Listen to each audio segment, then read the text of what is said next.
मेरा नाम है Vivek Bindra, founder and CEO बड़ा बिजनेस .com। क्या है ये बड़ा बिजनेस? ये मेरी कंपनी का नाम है। मैं आप सबका बिजनेस बड़ा करने में आपकी मदद करता हूं। एक छोटे व्यापारी का, एक स्टार्टअप का, एक एमएसएमई या स्मॉल मीडियम एंटरप्राइज को बिजनेस बड़ा करने में जो तकलीफें आती, आज मैंने देखा कि एक व्यापारी को तकलीफ आती है कि उसको बिजनेस बड़ा तो करना चाहता है पर जानता नहीं, उसके पास जानकारी नहीं है। इसके लिए मैंने कई affordable problem solving short term courses launch किए हैं, 2 महीने 3 महीने के, क्योंकि हमने आप सबसे मुलाकात करी अपने यूट्यूब चैनल के थ्रू और अपने इवेंट्स के थ्रू, जहां आपने मुझे अपनी नीड, इंटरेस्ट, कंसर्न, एक्सपेक्टेशन बताए। वर्किंग कैपिटल एक बहुत बड़ी तकलीफ है। क्या है वर्किंग कैपिटल? पहले इसको जरा समझते हैं कि बिजनेस फेल क्यों हो जाता है। देखिए, पहली चीज, अगर आपको कैश मैनेज नहीं करना आया अपने बिजनेस में, आप day to day operations manage नहीं कर पाएंगे। आपकी इन्वेंट्री और इक्विपमेंट पे अगर आपको और पैसा लगाना है, आप नहीं कर पाएंगे, नया प्रोडक्ट नहीं खरीद कर पाएंगे, और पैसा कलेक्शन में ध्यान चला जाएगा।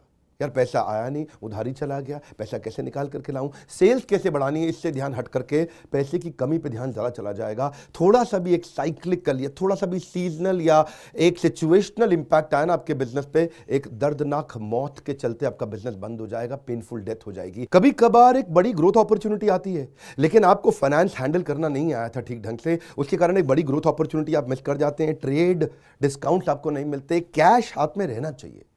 क्या होता है ये वर्किंग कैपिटल का बिजनेस?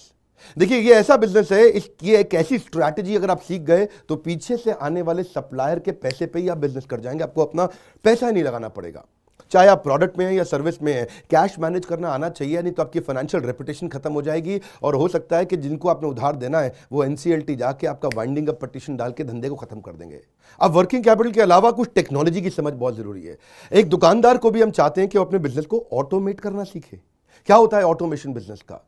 एक रिटेलर भी जब तक अपने करंट दुकान को ऑटोमेट करके पूरी तरीके से इससे बाहर नहीं निकलेगा, वो गल्ला नहीं छोड़ पाएगा, नेक्स्ट ब्रांच नहीं खोल पाएगा, नेक्स्ट ऑफिस नहीं खोल पाएगा, नेक्स्ट कंपनी, नेक्स्ट फैक्ट्री नहीं डाल पाएगा। आपको ईआरपी और सीआरएम की समझ होनी चाहिए। टेक्नोलॉजी क्या होती है मेरे बिजनेस के अंदर, कौन सी टेक्नोलॉजी चाहिए, मैं कैसे सर्विसेज और प्रोक्योरमेंट को कंट्रोल कर लूं, मैं कैसे पेमेंट मेरी किसको देनी है, किससे लेनी है। मेरे पास एक शीट पे हर समय पता होना चाहिए मेरा एक्सपेंडिचर कितना हुआ है, कितना स्टॉक फालतू पड़ा हुआ पीछे, इन्वेंट्री कितनी पड़ी है, मेरी कॉस्टिंग क्या है, प्राइसिंग क्या है, मार्जिन कितने हैं, वेस्टेज कितनी हो रही है, मेरा कैश फ्लो के ऊपर मुझे टैक्सेशन की क्या तैयारी करनी है, बैंक की ट्रांजैक्शंस क्या हो रही हैं, मेरे को कैसे अपनी सेल्स का प्रोजेक्शन डालना है, इंसेंटिव को कैसे डिस्ट्रीब्यूट करना है, डिस्ट्रीब्यूटर से कैसे डील करना है, फ्रेंचाइजी को कितना पैसा देना है, कितना लेना है, सारी चीज एक शीट पे, सीआरएम और ईआरपी। इसके ऊपर हमने एक छोटा कोर्स बनाया, एक ऐसा कोर्स जो कि 2 महीने में आप सीख सकते हैं, कहीं पे भी बैठ के, किधर भी, अपनी कन्वीनियंस, अपनी ईज के मुताबिक।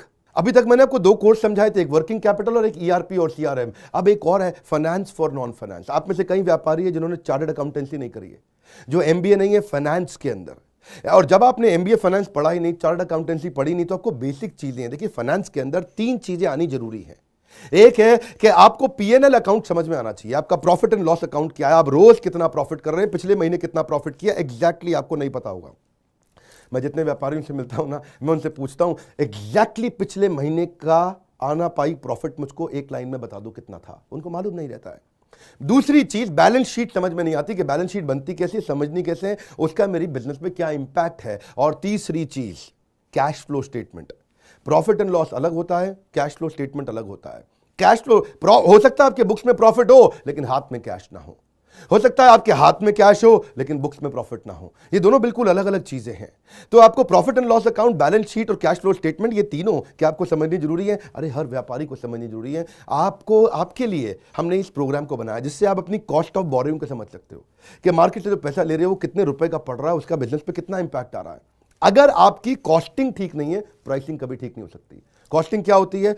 एक आपने जूस की बोतल बेची, एक्चुअली वो बोतल बनाने में कॉस्ट कितनी आ रही है, तो वो एक पर यूनिट कॉस्टिंग कैसे निकाली जाती है। साधारण हिंदी भाषा में लोगों को सिखाने वाला कोई कोर्स एग्जिस्ट ही नहीं करता था। कई मैंने छोटे छोटे ऐसे कोर्सेज बनाए हैं, और कैसे हिंदुस्तानी व्यापारियों को मद्देनजर रखते हुए उनकी प्रॉब्लम्स को इकट्ठा करके, इसलिए हमने इसको नाम दिया है प्रॉब्लम सॉल्विंग कोर्सेज। इसमें रियल एग्जांपल्स डाले हैं, इसके अंदर केस स्टडीज डाली हैं, इसके अंदर इंप्लीमेंटेशन के लिए आपको हमने असेसमेंट्स दिए हैं, एनिमेशन हर वीडियो के अंदर डाल दिया, रीडिंग मटेरियल डाल दिया ताकि रीइंफोर्समेंट हो जाए। आपको जब मन करे तब एक्सेस करो, आप जाकर रीविजिट करो, फिर से जाकर रीबिल्ड करो अपनी अंडरस्टैंडिंग को दोबारा पढ़ के। और मैंने ही खुद मिल करके अपने बेस्ट देश के ट्रेनर्स के साथ इन सारे कंटेंट को तैयार करा। तुरंत जे कर्व लाने वाले हैं। थोड़ा सा पैसा अगर आपने इन्वेस्ट किया, बहुत बड़ा गेम चेंज होगा। ये बोर्डलाइन नंबर है, इसको फोन करके इसके बारे में पता लगाइए कि आपको कैसे काम आएंगे कोर्स। काउंसलर को फोन करो, उसको पूछो भाई मैं ये बिजनेस करता हूं, ये मुझको कैसे मदद करेगा, और ये वो आपको तुरंत बताएगा। इस समय प्री लॉन्च ऑफर में अगर आप ले लें तो बहुत बड़ा बेनिफिट है। ये प्री लॉन्च ऑफर चली गई कि कोर्स का प्राइस वापस बढ़ जाएगा।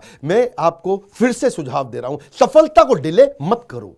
यही गलती कर रहे हो आप। अभी आप फोन नहीं करोगे, आपको लगा अच्छा लगा, बात करनी चाहिए, मेरे काम आ सकता है, अरे करनी चाहिए तो करो, अभी करो। आप अपनी सफलता को डिले मत करिए। हाथ से मौका निकल गया तो निकल गया।